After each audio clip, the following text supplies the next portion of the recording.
आप सभी सुनने वालों को मेरा नमस्कार हो। आज मैं आपको बता रहा हूँ नक्षत्रों के बारे में। नक्षत्र होते हैं 27, मेन बोर्ड पे लिख दिए हैं। हमारे 9 ग्रह होते हैं, 9, ठीक है ना। 9 ग्रह होते हैं तो एक ग्रह के 3 नक्षत्र होते हैं।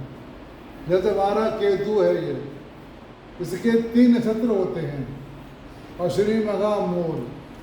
शुक्र के भी 3 नक्षत्र होते हैं, भरणी, पूरा फाल्गुनी और पूरा आषाढ़ा। और सूर्य के 3 नक्षत्र होते हैं, कृतिका, उत्तरा फाल्गुनी और उत्तरा आषाढ़ा। चंद्रमा के 3 नक्षत्र होते हैं, रोहिणी, हस्त और श्रवण।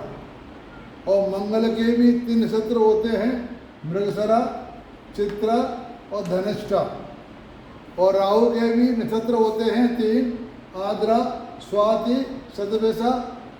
और गुरु के 3 होते हैं, पुनर्वसु, विशाखा, पूरा भाद्र।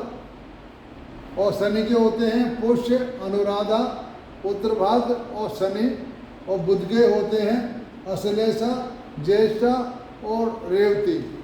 वैसे नक्षत्र की गणना करके 28 की जाती है, उसे बोलते हैं अभिजीत मुहूर्त। अभिजीत मुहूर्त होता है दिन के मध्याह्न काल में, उसकी गणना करके मैं आपको बताऊंगा। अब आप पहले बात यह सुन लीजिए, जो बच्चे पैदा मूल में होते हैं वो बुध के और केतु के नक्षत्र में जब पड़ता है तब पैदा होते हैं। और कोई बच्चा नक्षत्र अश्विनी, चंद्रमा जिस नक्षत्र में होगा वही माना जाएगा, उसी से नाम राशि निकलती है। यानी चंद्रमा जब अश्विनी, मघा, मूल में होगा उस समय कोई बच्चा पैदा होगा, उसे कहते हैं गंडमूल। एक गंडमूल होते हैं बुध के। जब चंद्रमा हमारा अश्लेषा, ज्येष्ठा, रेवती में होगा उसमें जो बच्चा पैदा होगा उसे कहते हैं गंडमूल। ये हो गए गंडमूल, ठीक है ना। आए समझ नहीं आया? तो हमारे गंडमूल हो गए, लिखना चाहे लिखो लो, गंडमूल हमारे हो गए केतु के नक्षत्र में और बुध के नक्षत्र में, जब चंद्रमा इन 6 नक्षत्रों में पैदा होगा। और नक्षत्रों को याद करने का आपको मैं तरीका बता दूं कि पहले आप 9 को याद करो, फिर 9 को याद करो, फिर 9 को याद करो। ये हमारे वैसे महीने के हिसाब से होते हैं। यहाँ देखो, ये हो गया माघ का महीना, माघ। फिर फागुन, फागुन के बाद आ गया चैत्र, फिर आ गया वैशाख, फिर आ गया जेठ, फिर आ गया आषाढ़, फिर आ गया श्रावण, फिर आ गया भादों, ठीक है ना। फिर ऐसे मतलब हमारे इन महीनों के नाम आ जाते हैं। ये याद करने का तरीका है। और ये माघ, फागुन, चैत, वैशाख, जेठ, आषाढ़, सावन, भादों, ये कहाँ इतने महीने आ गए। क्वार और कार्तिक ये रह गए, तो ये मतलब मैन हमारे ऐसे आ गए। और एक बात और बता देता हूँ आपको, जब किसी की मृत्यु होती है कहते पंचक तो नहीं है, तो पंचक जब शनि राशि पंचक होता है ना, जब हमारा चंद्रमा 5 नक्षत्रों में चलेगा उसे कहते हैं पंचक, ठीक है ना। ये हमारी पहली राशि है। एक राशि में 2.25 नक्षत्र होते हैं। ये 4 राशि है, ये 4 राशि, ये 1 राशि है, ये 5वीं राशि है और ये 9वीं राशि है। ये 1, 5 और 9 और ये चौथी राशि है 4, 8, 12। ये याद करने का हमें तरीका है। जो अश्विनी, भरणी जो हमारे हैं ये 24 घंटे के होते हो और इसमें 1 क्षण आता है इसका। तो ये अश्विनी, भरणी, कृतिका ऐसे हमारे ये राशि पहली है। ये चौथी राशि का पहला नक्षत्र मघा है। 5वीं राशि का पहला नक्षत्र मूल है और चौथी राशि का पहला नक्षत्र अश्लेषा है।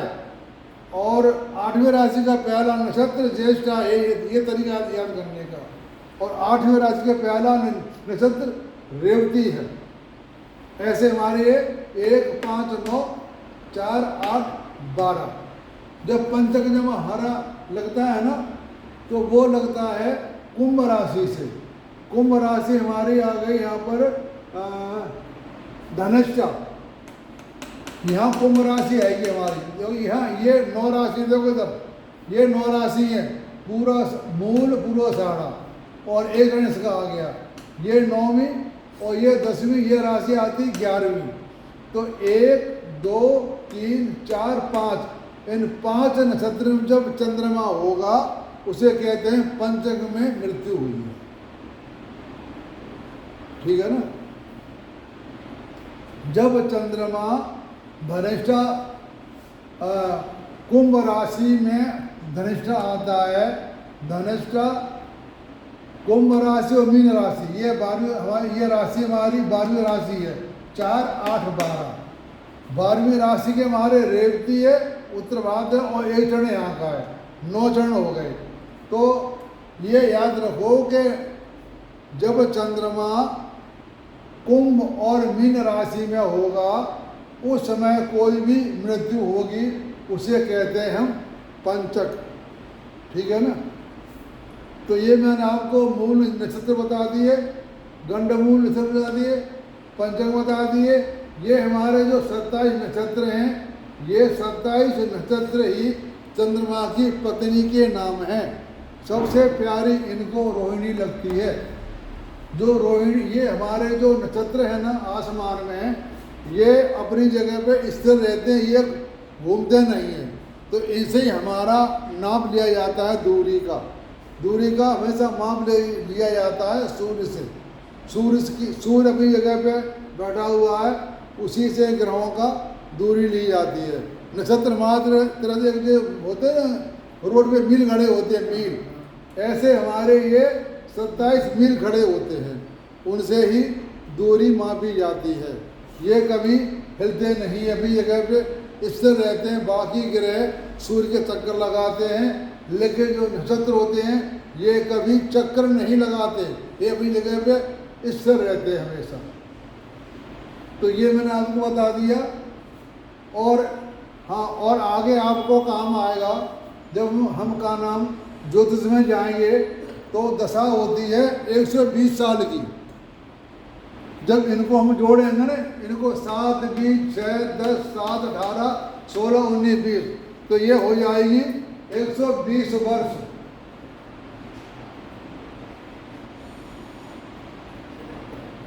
ये टोटली 120 वर्ष हो जाएगी। और कोई भी जब ग्रह की दशा चलेगी ना, जैसे केतु को ले लो आप, केतु की 7 साल की जब दशा आएगी, तो केतु के अंडर में इसमें भाग हो जाएगा 9 ग्रहों का, 7 में डिवाइड हो जाएगा, जिसकी 20 साल की उसमें कुछ मतलब कम हो जाएगा, मतलब 7 साल में ये 8 ग्रह पार जाएंगे। केतु दशा में केतु में शुक्र आएगा, फिर शुक्र में केतु में सूर्य आएगा, फिर केतु में चंद्रमा आएगा, फिर केतु में मंगल आएगा, फिर केतु में राहु आएगा, फिर केतु में गुरु आएगा, फिर केतु में शनि आएगा, फिर केतु में बुध आएगा। ऐसे हर ग्रह की दशा में सभी ग्रहों का भ्रमण होता है। अगर केतु की दशा आई है तो केतु माना जाएगा राजा, केतु राजा माना। केतु के अंडर भी ये सारे ग्रह काम करेंगे। वहाँ पर जितने भी ग्रह नीचे आएंगे उसमें केतु की वैल्यू ज़्यादा होगी, बाकी ये मंत्री होंगे इनके। ये केतु दशा आ गई तो शुक्र शनि कुछ नहीं करेंगे, जो ये कहेगा वही बात मानी जाएगी। ऐसे ही वैसे सबसे बड़ा सूर्य है, लेकिन केतु की तो जो दशा आएगी तो वो राजा है, ये मंत्री है, तो राजा को मंत्री की बात माननी पड़ेगी। वहाँ अब बात आती है कौन मित्र है कौन शत्रु है। और केतु का कोई जो यही बना हुआ था, केतु का कोई शत्रु है तो बात तो मानेगा, लेकिन वो बात खींच के मानेगा, जल्दी नहीं मानेगा वो। और मित्र है तो जल्दी मान जाएगा। तो ये फर्क पड़ता है। अब कोई सूर्य है और सूर्य का हमारा शनि शत्रु है, अब सूर्य राजा हुआ मान लो, सूर्य राजा हुआ और शनि ये हुआ तो बात तो माननी पड़ेगी, लेकिन बड़ी देर में मानेगा। और मित्र हुआ तो फटाफट मान लेगा। ऐसे ही शुक्र की हमारी 20 साल की है तो पहले शुक्र में शुक्र आएगा, फिर शुक्र में सूर्य चंद्र, ये क्रम से आएंगे। ऐसे ही चंद्रमा 10 साल में है, सारे ग्रहों की दशा आएगी। मंगल की 7 की वो है दशा, तो मंगल में 8 ग्रह आएंगे। ऐसे हर ग्रह में जितने वर्ष की दशा होगी उनमें सारे ग्रहों का काम होगा। इसलिए आदमी का समय बदलता रहता है। कहते हैं कि अब तो शनि की दशा आ गई। अरे भाई, शनि की दशा आ गई कुछ नहीं करेगी। शनि के अंडर में 8 ग्रह आएंगे और शनि की दशा तभी मानी जाती है जब कुंडली में शनि की दशा उसको लगी है, और शनि की दशा नहीं आई है तो शनि की दशा कुछ नहीं करेगी। हर जातक के जन्म के अनुसार दशा मानी जाती है। शनि कुछ, कोई भी ग्रह कुछ नहीं करेगा। ग्रह कुंडली वैसे हमारा खराब हो, वो अपनी दशा में ही काम करेगा। अब जब दशा उसकी आ रही है, कौन मित्र है कौन शत्रु है, वहाँ थोड़ी आपस में खींचातानी होगी और कुछ नहीं होगा। लेकिन बात राजा की माननी पड़ेगी। और राहु, जैसे राहु हमारा ग्रह है, अभी सबसे बड़ा सूर्य है, सबसे छोटा ही है राहु मान लो। लेकिन जब राहु का राज होगा तो सब ग्रहों को राहु की बात माननी पड़ेगी। नहीं मानेगा तो उसको बाहर निकाल देगा, तो बात माननी पड़ेगी। तो कहने का मतलब ये है, कोई ग्रह खराब नहीं है और कोई ग्रह अच्छा नहीं है। जैसा जिसको सीट मिल गई वो अपना वैसा ही काम करेगा। ये मैंने आपको बता दी, गंडमूल बता दिए, पंचक बता दी, दशाएं बता दी। ये आगे चल के आपको सारी बात काम आएगी।